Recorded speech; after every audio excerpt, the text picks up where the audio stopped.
මේ ලෝකේ දුවෙකුට තමයි තාත්තා කෙනෙක්ගේ ආදරේ වැඩියෙන්ම දැනෙන්නේ. මොකද දන්නවද? පුංචි කාලේ දුවෙක්ව රකින්නේ තාත්තා කෙනෙක් මැණිකක් රකින්නවා වගේ. හැම දුවෙක්ටම එහෙමනේ තාත්තලා. පස්සෙන් ඇවිදින්න පරිස්සම් කරනවනේ. ළඟට ගිහිල්ලා දරුවට වචනයක් කාගෙන්වත් අහන්න දෙන්නේ නැහනේ.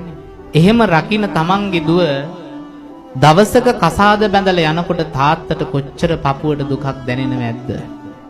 අද වෙනකන් මට වතුරු ගුරක් හරි දීපු මගේ දුව අද මාව දාලා යනවා කියන දුක මේ මහ පොළවේ දුවෙකුට දරන්න බෑ.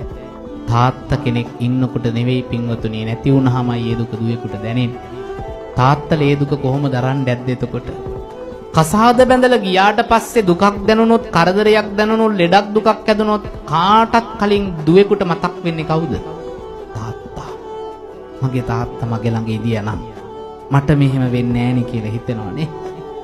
මගේ තාත්තා අද මගේ ළඟට ආවනම් කොච්චර වටිනවද කියලා හිතෙනවනේ. තාත්තා කාටත් කලින් ඇවිදින්න අපිව බැලුවා. අපේ දුක සැප ගැන හොයලා බැලුවා. තාමත් කඩුල්ල ළඟ බලාගෙන නැති මගේ ලොකු දුව පොඩි දුව කවද්ද මහගෙදර එන්නේ කියලා. ඒ තමයි තාත්තා.